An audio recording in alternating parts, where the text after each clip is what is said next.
Oh hey guys, welcome back to Satisfactually Savannah.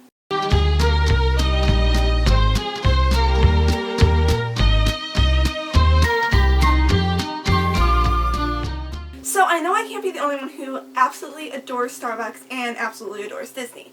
So today I am bringing you the Disney-themed Starbucks secret menu. I took so much time and care to make sure that these recipes both reflected what I love about the Disney characters and the Disney themes, while also making sure that the drinks actually taste good. I know that sometimes they can be a conglomerate of different ingredients or different syrups and things to make sure that they look aesthetically pleasing, but I want to make sure that they were aesthetically pleasing, but also tasted good to drink. So, with that said, let's jump right into all of these recipes. So all of these drinks were created with the tall size in mind, so I'm going to have a reference ratio in the description down below. So if it says 1 pump, it will equal 3 with the Grande and 4 for the Venti or something like that. I have it all worked out, ready to go on my computer. So, if you want to have a Grande or a Venti of any of these drinks, please just look below and it'll tell you exactly what the ratio is from what is in the tall recipes for the Grande and Venti recipes. So the first drink is one that I did not create. It's actually kind of what got me into wanting to do this. It's the Minnie Mouse Frappuccino. So it's a strawberries and cream Frappuccino with a Java chips blended in so it looks like her polka dots on her dress. And I think it's a super cute recipe, but it also tastes really good. It's actually the drink that I got when I passed my web-based interview for the DCP, so it kind of has a special place in my heart just because it has that memory link to it. So that is the first one. I'm not sure who created it originally. I know it's been floating around different Disney blogs for a while, but I figured I would just put it in this format so you guys would have it. So next we have the Mickey Mouse Frappuccino, which is another strawberries and cream Frappuccino blended with a banana with mocha drizzle on top. So this drink kind of reflects the color scheme of Mickey. We have the yellow with the banana, the strawberries to kind of represent the red, and the mocha drizzle for Mickey himself.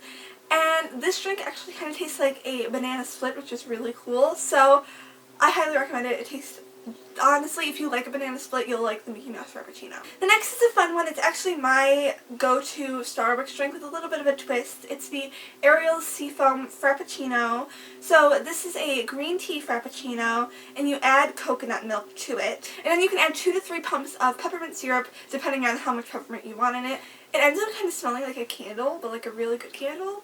And it tastes amazing because you have the coconut and the mint and the green tea kind of ties it all together. So I really recommend it, and the color is super pretty. We also have the Chip and Dale Frappuccinos, which are the same base Frappuccino with a little bit of a twist to highlight the differences between Chip and Dale. So for the Chip Frappuccino, you're going to have a white chocolate mocha Frappuccino, and you're going to add Java chips to it, just like the Minnie Mouse Frappuccino. And it kind of just tastes like a chocolatier version of the white chocolate mocha, and the chips in it represent Chip himself. What else? So for the Dale Frappuccino, you're going to do the same base. It's a white chocolate mocha Frappuccino, and you're going to add 1 to 2 pumps of raspberry syrup to represent the red nose of Dale, and that's a really good one. It kind of tastes like a chocolate-covered raspberry or a chocolate-covered strawberry.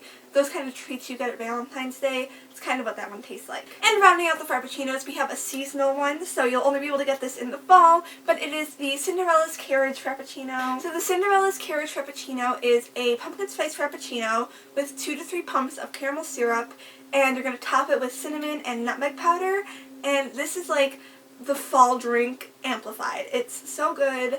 And I really like the nutmeg and cinnamon on top. It kind of adds like an aromatic twist to it. And the caramel just kind of like deepens the pumpkin flavor. So I highly recommend it. I am so excited for fall, and I'm so excited for pumpkin spice latte season. It is probably my favorite drink that Starbucks sells. Moving on to some fruity tea and refresher drinks, we have the Magic Carpet Refresher. The Magic Carpet Refresher is a very berry hibiscus refresher, and you add a splash of green tea to it, which kind of lightens it up a little bit and doesn't have that intense berry taste. And then if you want a creamier version, you can add 2% milk or coconut milk. And this kind of reflects the colors of the Magic Carpet, and also having that light, icy or that light, cool flavor that you would need if you lived in Agrabah. The next one is quite simple. It's the Donald Duck Lemonade, and it's an iced white tea lemonade, and you're going to add blackberries to it. I like to let the blackberries sit in a little bit longer so the taste of the blackberries really immerses through the drink, but you can have it straight away too. Doesn't really matter. I just prefer to have the fruit sitting in it a little bit longer, and that's kind of how I am with all the drinks that have fruit incorporated in them. Next is one of my favorites. It's the Dole Whip iced tea. So it is an iced Savanah shaken pineapple black tea infusion. I got it finally. And you're going to add 1 to 2 pumps of vanilla syrup. So it tastes like a tea version of the Dole Whip. So you have the pineapple and vanilla flavors of Dole Whip, but you also have the refreshing black tea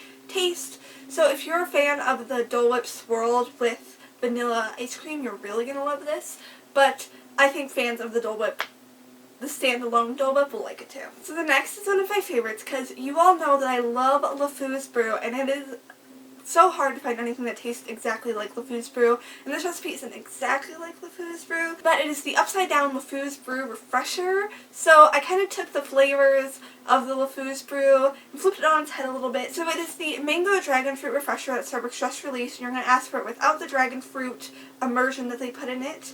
You're going to add apple juice to it and extra ice, and then you can ask for it to be blended all together. So if you want it blended all together, you can, and that'll just make it like the slushy that the LeFou's Brew actually is, or you could just have it as a standalone drink. So the flavors are taken from the mango foam on top and the apple juice base of a traditional LeFou's Brew, and you're going to have now more of a mango base and a taste of apple. So to each their own. I think it's good. It's not exactly like a LeFou's Brew, but it's just enough that will hold me over until I get back to Disney World. We also have the Peter Pan Starbucks Refresher, which is a cool lime lemonade Starbucks Refresher, and you add strawberries to it, so it kind of plays on the green of Peter Pan with his red feather.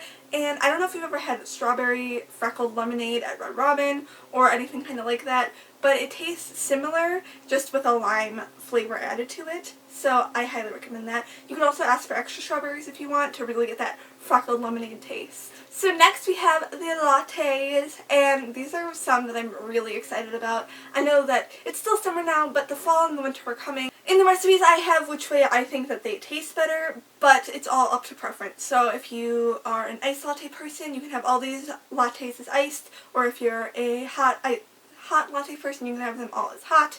I'm a self-proclaimed cold drink addict, so I get all these iced, but they work either way.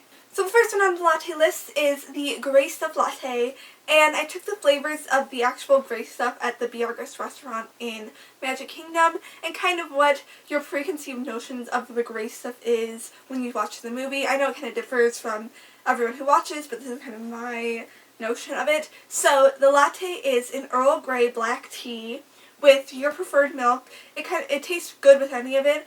I would go for more of the plain milk, so you have your 2%, your 1%, your skim, rather than flavored like the coconut and almond, but both of those work as well. You're going to have 2 to 3 pumps of vanilla syrup, depending on how much vanilla taste you want, and you're going to add the mocha drizzle to it. So this tastes very similar to the Grey Stuff at Biargas, kind of that same flavor palette, if you know what I'm talking about. I don't want to spoil it for anyone who has not had the Grey Stuff yet at Magic Kingdom. So it's kind of like that, but with a little twist of the Earl Grey tea, and I feel like the meaning behind having Earl Grey tea is self-explanatory, but it's just kind of to play on the grey theme. So next we have the Winnie the Pooh latte, and it is a very classic flavor for a classic character. So it is a vanilla latte. I personally get the iced vanilla latte, and then you're going to substitute for the blonde espresso. I just think it tastes better with the honey that we're about to add to it, and it also aesthetically looks more Winnie the Pooh-esque, but if you really need that caffeine, you got your regular espresso, girl. And then you're going to add honey to it to really tie in that Pooh flavor. So another latte that really plays off the character is Elsa's Frozen Latte. It is an iced white chocolate mocha with 2 to 3 pumps of peppermint syrup. I really love this latte. It has a kind of kick of peppermint, and it's perfect for winter. The white chocolate mocha-ness of it kind of cuts the peppermint a little bit, so you can add more pumps of peppermint if you want a little bit more pizzazz or peppermint pizzazz in it. So that's a really, really good one. So the next one is just like the Cinderella's Carriage Frappuccino. It's the Cinderella's Carriage Latte. So it is a pumpkin spice latte with 1 to 2 pumps of caramel syrup, and you're going to top it with nutmeg and cinnamon powder. It tastes just like the Frappuccino, just a warm version. So get yourself that if it's the fall. And lastly, we have the Down the Bayou Latte, taken from my favorite movie, Princess and the Frog. So the Down the Bayou Latte is an iced green tea latte with 1 to 2 pumps of cinnamon dolce syrup, and it is topped with cinnamon powder. It tastes really, really good. You get the green for the bayou, but also the kind of cinnamony flavors of just the South. This came closest to like what I think a Down the Bayou latte would taste like. I absolutely loved creating all of these recipes, and I have a few more. So if you like this video, please let me know if you want to see more of these recipes. Like I said, they're so fun to make and so fun to try. I'm going to have all of these recipes and all the little recipe cards on my Instagram. It's just at Satisfactually Savanah, same as my channel name, and it's going to be on a little highlighted story so you could always look for the recipes. If you get any of these recipes, please tag me in your posts or the comments down below because I'd love to hear your reaction to them. And that is it, so I'll see you real soon. Bye!